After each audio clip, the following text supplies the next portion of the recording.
Hello everyone, this is math demonstration video for Math 1151 Pre-Calculus 2 and my name is YPark. The problem we have here is number 12, finding all solutions of 2 cosine 2 theta equals negative square root 3 on the interval 0 and 2 pi.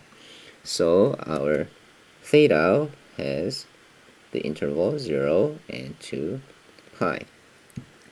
And to start, we are going to divide both sides by 2, so cosine 2 theta equals negative square root 3 over 2. And for the convenience, I am going to put 2 theta as t, so cosine 2 theta is cosine t for the time being.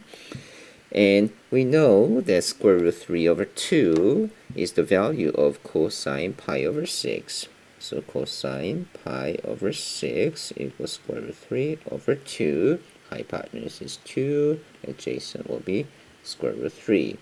That's the cosine value. However, the value we are trying to find has negative value. So we need to refer to our unit circle. On the unit circle, cosine values are the x-coordinates. So P cosine pi over 6 is the x-coordinate, and the sine pi over 6 will be the y-coordinate.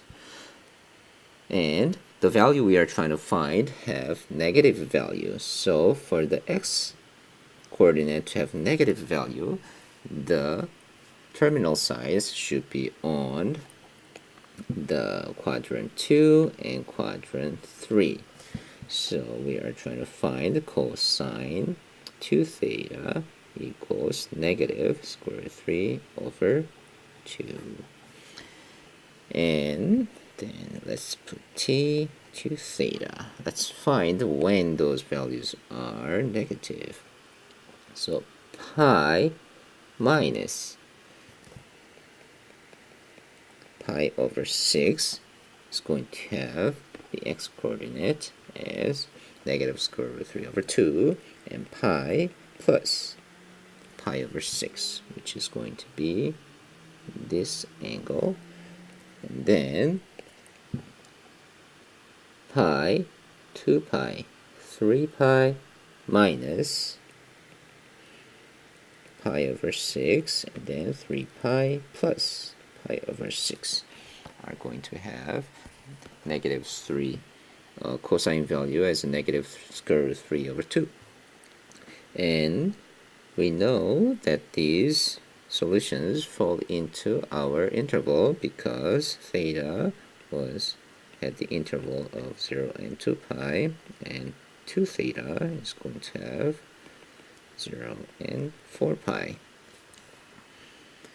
Therefore, our theta equals 5 pi over 12, and then 7 pi over 12, and then 17 pi over 12, and 19 pi over 12. So we have all our solutions that fall into our interval. There is a simpler way to solve this problem as well once we understand the whole concept. So cosine 2 theta equals, we can put 2 theta as n pi plus minus pi over 6. And this is going to become cosine pi over 6. However, we need to decide if it's going to be in quadrant 2, 4, or quadrant 1, 4, or 2, 3, which will decide the positive or negative value. So that will have square root 3 over 2. We are going to put n as 0, 1, 2, and 3. And when the n values are 0, if we think about it, 2 theta will be plus minus pi over 6, which is going to be in quadrant 1 and 4.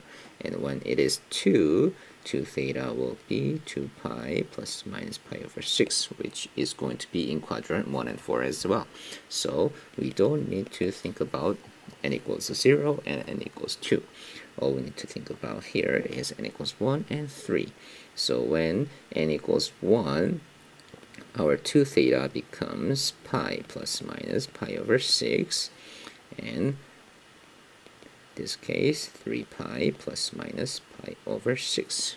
So our theta will be 5 pi over 12 and then 7 pi over 12. And here our theta, we get 17 pi over 12 and 19 pi over 12. They all fall into the same interval as well. That was the end of my math demonstration video. Thank you for watching. Have a great day. Bye-bye.